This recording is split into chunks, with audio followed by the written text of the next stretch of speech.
Hello, my name is Kelly Greasy. I am the Senior Investor Education Coordinator for Indiana Secretary of State Connie Lawson, and I work within the Securities Division of our office. The Securities Division, as I'll discuss a little bit more here soon, is responsible for regulating the investment industry in the state of Indiana. So I want to start talking about this whole topic of scammed by, again, telling you a little bit more about what the Indiana Securities Division does. So we have three main components of our Securities Division. Investor education, which is my role within the office. Our program specifically is called Indiana MoneyWise. That's our outreach effort for this part of the office. We also have the registration and compliance section of the office. So investment professionals and investment products are registered with our office, the Indiana Securities Division, and we're also responsible for the examination process as well for those folks, making sure that you're working with somebody who is licensed, registered, that the products are licensed, registered, and that everything is legal. We can't promise you a good investment, but we can help you make sure you're making a legal investment, and there is a distinction between the two. Enforcement side of our office deals with the administrative cases. That specifically goes through the Securities Division. Criminal cases would be handled by your local prosecutors, whatever part of the county or whatever part of the state you're in, whichever county you have a prosecutor there. So I have a few learning objectives today to talk about. Why are seniors targeted? I want to talk specifically about why they're such an appealing demographic to these kinds of scams.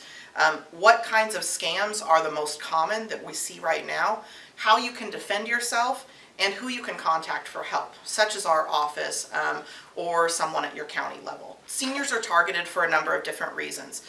We often talk about trust.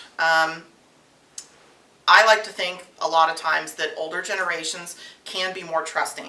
That is not just because of a generational difference.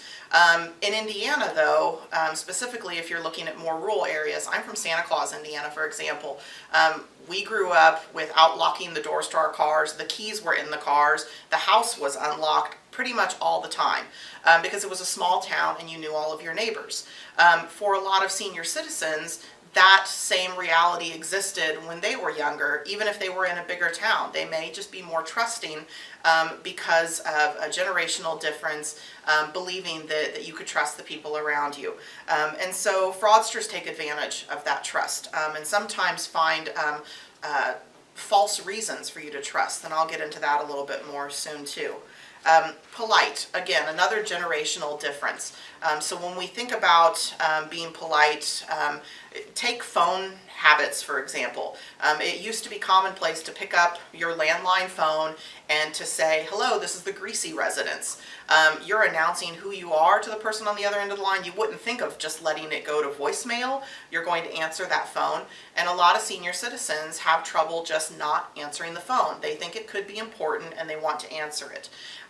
Whereas if you're looking at more of the millennial and younger generation, almost all the calls are screened if they even answer their phone at all. Those calls go to voicemail. Text messaging is much more common. And so fraudsters are preying upon that generational difference as well. They're looking for somebody who's going to answer the phone and be too polite to hang up.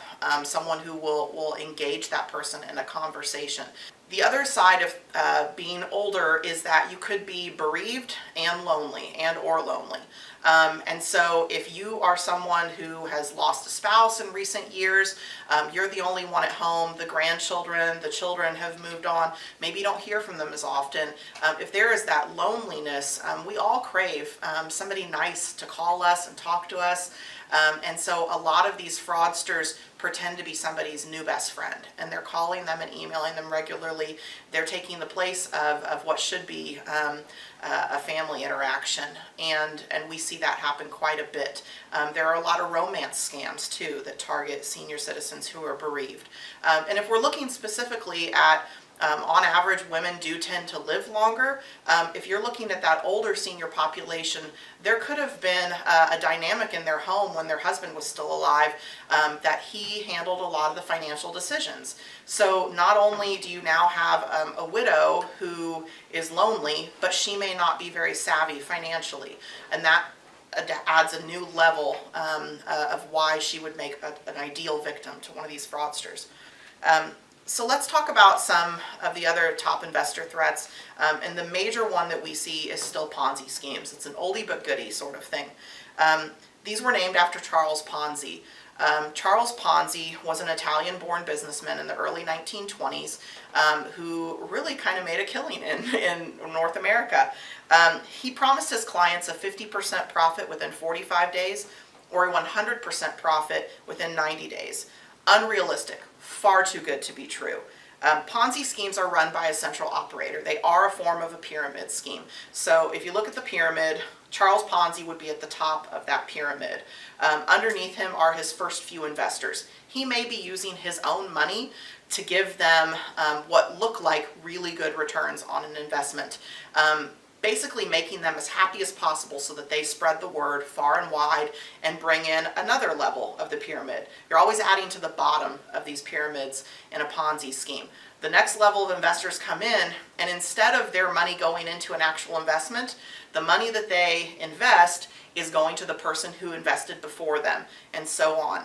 Each new layer of that pyramid is just paying upwards in the chain of this Ponzi scheme. These schemes can fall apart for a couple of reasons, or really several reasons. No new victims can be found. If you're in a small community and you run out of word of mouth to be able to spread that news, how are you going to get those new people involved? In that same vein, if you can't get your current investors to reinvest, to put more money into the scheme, these schemes can dry up on their own. The promoter can vanish. Someone like Charles Ponzi just takes off with the money and suddenly no one's there to run it anymore, to continue that cash flow. But they can also fall apart due to external market forces. And this is what happened in the Bernie Madoff case. His scheme fell apart in 2008 because of the market downturn. We are doing quite a bit to try and protect seniors in investment fraud. Our senior savings protection legislation went into effect on July 1st of 2017. What it does is it requires a financial professional to report suspected senior financial exploitation to our office as well as to Adult Protective Services. The financial professional will then be able to pause distribution of funds from an account if there is reasonable belief that their client is being victimized financially. Indiana was just the fourth state in the U.S. to pass this kind of legislation. And it really does help protect both the seniors but also the financial professionals who are trying to do the right thing. You can contact us by visiting the office, by going on our website, or by calling us, and I'm happy to answer any of your questions. So how do we make sure salespersons are legitimate? Could you go through those steps with us? Yeah. So she asked, how do we make sure that a salesperson is legitimate? The quickest and easiest way, again, is to search our databases online, because that's something you can do 24/7. sos.in.gov. Look for the Securities Division tab on the side of the screen when you go there, and then we have another tab that says search the database. That's the quickest and easiest way. A question. You talked a little bit about why seniors are targeted. Are there any additional examples that you could give us that you've seen on senior fraud? Yeah. I talked today about investment fraud because that's what the Securities Division handles. We are the investment regulators in the state of Indiana. But we do a lot of presentations where we speak with senior citizens, and we get a lot of questions about various types of consumer scams as well. Consumer scams are handled by the Indiana Attorney General's office, not by the Secretary of State's office. But we have educated ourselves to be able to answer some of your questions and refer you to the right people. Some of the big ones are the fake IRS calls. The IRS is not going to call you. You're not going to jail. Police are not on their way.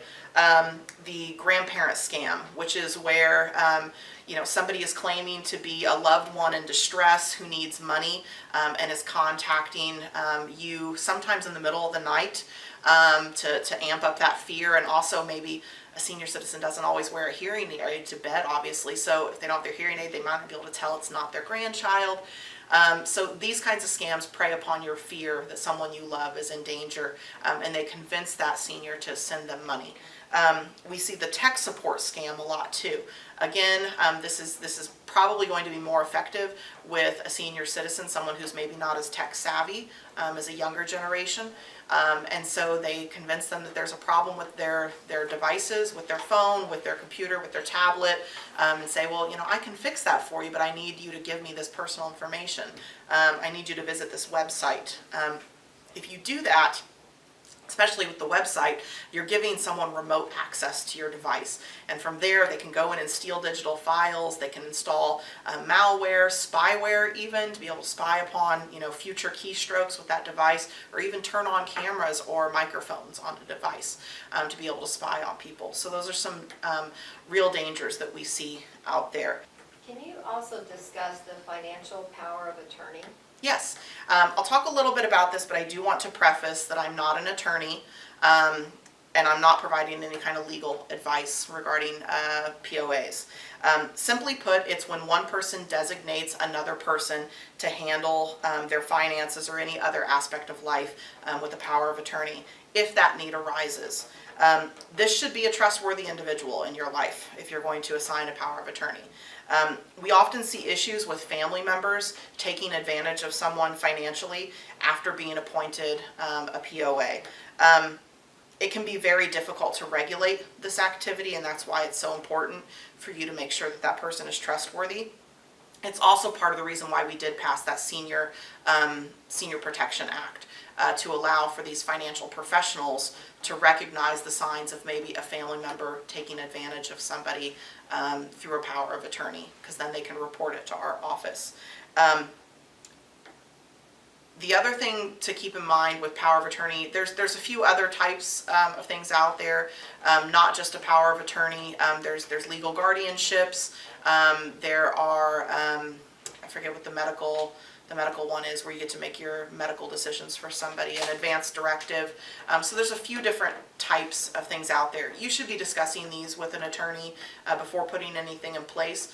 It's also a really good idea to have these conversations before any kind of cognitive decline sets in or gets too advanced. If you've had someone in your family who has a recent diagnosis with Alzheimer's or dementia, the sooner you can have these kinds of conversations with both a medical professional and a legal professional to get protections in place, the better. Any other questions? There's a product on the market that you hear or you see commercials, and I believe it's called LifeLock. Yeah. How accurate is that? Is it doable? It's expensive, but Yeah. is it worth the investment? I'll tell you a little bit about what LifeLock and other similar products are. Oftentimes there's two different sides to it. Number one is that they monitor things to see if they notice any fraudulent activity and then notify you after they've detected that kind of activity. And so that's mostly what you're paying for, is the monitoring service. Think of it a little bit like a burglar alarm in your home. It's going to go off and notify your monitoring agency that you're paying that someone has broken into your home. It doesn't prevent them from breaking in necessarily. The other side of these kinds of products is the security freeze, but you can do that for yourself for free.